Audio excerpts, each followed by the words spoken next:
As we enter the dog days of summer in the United States, things are heating up even more further north with melting Arctic sea ice. And here to join us from NASA's Goddard Space Flight Center in Greenbelt, Maryland, is Dr. Tom Wagner. Thank you for joining us. Hey, thank you for having me. So the Arctic is losing sea ice at a faster rate in recent years. How are things looking this year, and what are we seeing in the long-term trend? Well, the good news is we aren't set to see another record low as we have been for the last few years. But the bad news is we're still set to see one of the lowest sea ice extents on record, and the ice is about as thin as it's been.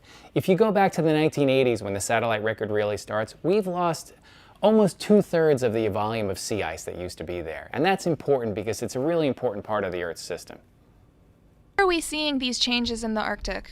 The simple answer is this. The planet is warming up, but the Arctic, because of various reasons, warms about twice as fast as the rest of the globe. Like, the heat gets concentrated up there. And that's causing us to lose sea ice and also lose ice from all the glaciers around the Arctic. One of the most important changes is that as the ice recedes, water is a darker color, so it absorbs more of that incoming sunlight. One of the ways I like to think about it, the Arctic sea ice is kind of like a mirrored hat on the top of the planet, and we're taking that hat off. What is NASA doing to understand these changes? So NASA does a couple of different things. The first thing is we study the Arctic with satellites, and you need satellites to do it because the scales we're talking about are continent level. And we use satellites like ICESat, which has lasers that go down and bounce off the surface and tell us how high or how thick the ice is. We use satellites like Terra and Aqua, which take really precise pictures of the Arctic and also things that tell us about the temperature change in the Arctic. And we have this whole myriad of other satellites that tell us about the composition of the atmosphere and the characteristics of the clouds.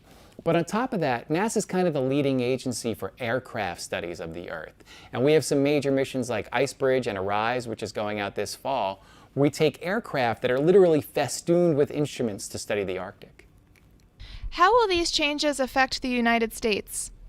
So the changes in the Arctic are probably already affecting the US, but that's kind of the cutting edge of the research. Some people say that storm tracks like Hurricane Sandy may have been altered because of Arctic change, but we also know that general precipitation patterns of things are probably changed as things like the jet stream changes along with the Arctic, and also larger scale fluctuations in the Earth's atmosphere and climate. Where can we learn more? One of the easiest places to go to is nasa.gov. Dr. Tom Wagner, thank you very much for joining us. Thank you for having me.